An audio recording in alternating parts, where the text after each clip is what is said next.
ભારતીય જનતા પાર્ટીની નરેન્દ્રભાઈ અને ભૂપેન્દ્રભાઈની double engine સરકાર એટલે વિકાસનો પર્યાય કહી શકાય. એમની જે સૌનો સાથ અને સૌનો વિકાસના ભાગરૂપે આજે કોડીનાર ખાતે જે સમગ્ર જનતાની આસ્થા અને શ્રદ્ધાનું કેન્દ્ર એવા શ્રી વલ્લભાચાર્યજી મહાપ્રભુજીની જે બેઠક હતી ત્યાં સુધી જવા માટે જે પુલ હતો એ કાચો અને ધરાશાયી થયેલો હતો, જેથી કરી અને ખાસ કરીને વરસાદમાં સિઝનમાં લગભગ 6 મહિના સુધી સિંગોડા નદીમાંથી પસાર થવાનું મુશ્કેલ હતું અને લોકોને ખૂબ ફરીને જવું પડતું હતું.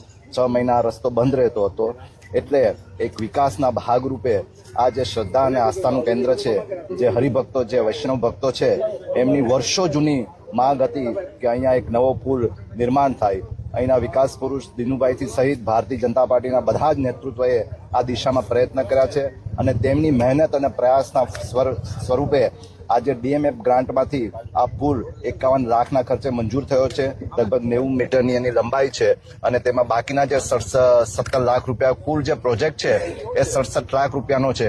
51 લાખ રૂપિયા DMF ગ્રાન્ટમાંથી અને નગરપાલિકા આની નોડલ એજન્સી છે અને બાકીના જે પૈસા છે 17 લાખ જેવા તે સમગ્ર જનતા પોતે લોક ભાગીદારીથી આ પુલનું નિર્માણ કરવા જઈ રહ્યા છે. ત્યારે એ પુલના આજે ખાતમુહૂર્ત કાર્યક્રમમાં સમગ્ર વૈષ્ણવજનો અને કોડીનારના સર્વે ધર્મપ્રેમી જનતાઓ આજે ઉપસ્થિત